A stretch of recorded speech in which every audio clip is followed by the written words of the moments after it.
Over the past month, units of the National Guard of Ukraine, NGU, have destroyed 88 Russian armored vehicles, 788 trucks, 604 artillery systems, 203 radar stations, and more than 100 ammunition depots on the front lines. This was reported by Ukraine's Minister of Internal Affairs, Ihor Klymenko.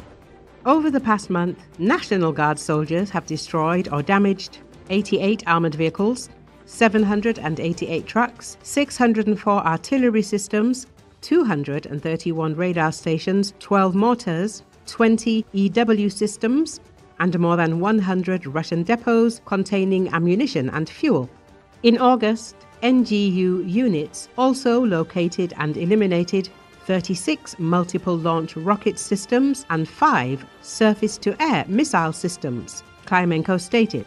Separately, Klymenko shared a video showing the destruction of a Russian S-300V air defense system by drone strike units of the NGU's 27th Pechersk Brigade in the Zaporizhzhia sector. As previously reported in the Pokrovsk sector, fighters from the NGU's 3rd Operational Brigade Spartan destroyed Russian artillery and ammunition depots. Recall, recently the Security Service of Ukraine SBU carried out a drone strike against 2 Russian ammunition depots in the town of Bilokurakin, located in the temporarily occupied Luhansk region. According to the SBU, Bilokurakin is situated on a key railway line used to transport ammunition from Russia to frontline positions, including the Pokrovsk sector. The operation targeted this supply route to disrupt the flow of munitions to Russian forces. Preliminary reports indicate that Ukrainian long-range drones struck the depot at least 7 times. The explosions triggered a large fire, which was also detected by FIRMS, a NASA international satellite monitoring service that tracks fires worldwide in real time. The SBU stated that such operations are part of systematic strikes against Russian logistics in occupied territory, aimed at reducing the offensive potential of Russian forces. The agency emphasized that the destruction of ammunition depots directly supports Ukrainian units defending against Russian assaults and confirmed that further operations of this nature will continue. Ukraine is reducing Russia's artillery advantage on the battlefield, and recent attacks on ammo depots have likely sped that up. The targeted sites stored glide bombs, ballistic missiles, and artillery shells. However, Hardy said it is impossible to say with certainty how much or even exactly what was destroyed in those attacks, making it difficult to definitively say how much ammunition was lost. Ukraine damaged several rear Russian ammo depots using long-range weapons in a string of long-range strikes. To carry out these long-range strikes inside Russia, Ukraine has had to rely heavily on the limit.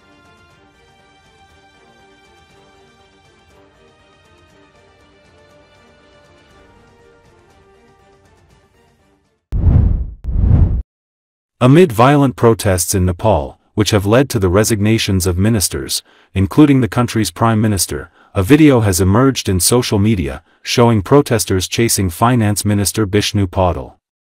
In the video that has gone viral, Minister Paudel, 65, is seen running through the streets in Kathmandu, with the crowd of people chasing him.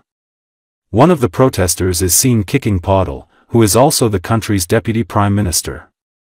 Other protesters get hold of him as he seeks to escape through the river. Earlier, Prime Minister KP Sharma Oyal's house was set on fire during the protesters that began on Monday. Anti-government protesters took to the streets on Monday, demanding that the government lifts the ban on social media and tackles corruption. 19 people have died in the violent crashes in the country so far.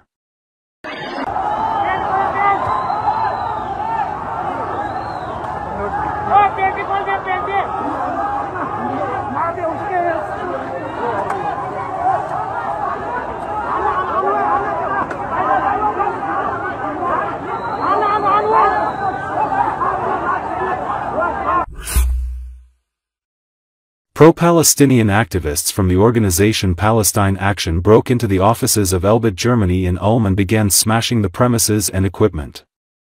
The radicals said they had come to destroy equipment used for genocide in Gaza.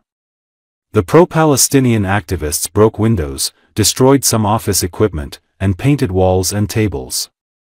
They filmed their action with cries of F.CKU Elbit system.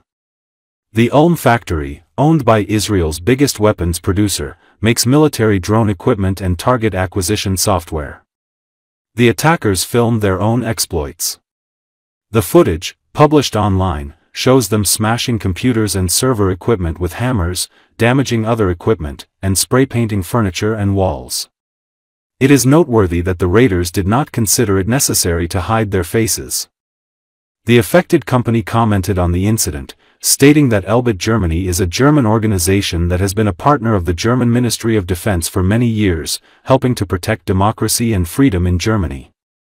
We strongly condemn the destructive act of vandalism committed at our facility. It is unacceptable that violent groups, apparently influenced by foreign elements, are attempting to disrupt the production process by putting employees in danger and instilling a sense of fear in them, the company said. The organization also believes that the authorities will act quickly to solve the crime and restore law and order.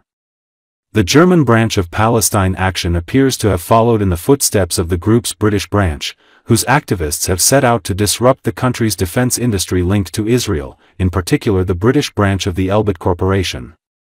However, the activists do not shy away from damaging historical sites and private property. For example, in April 2024, the group attacked the Somerset Council building, which is listed as a UNESCO World Heritage Site. In March 2025, activists entered the territory of a Scottish golf club owned by US President Donald Trump. The vandals covered both the club buildings and the golf course, leaving behind the standard wishes for freedom for the Gaza Strip and Palestine.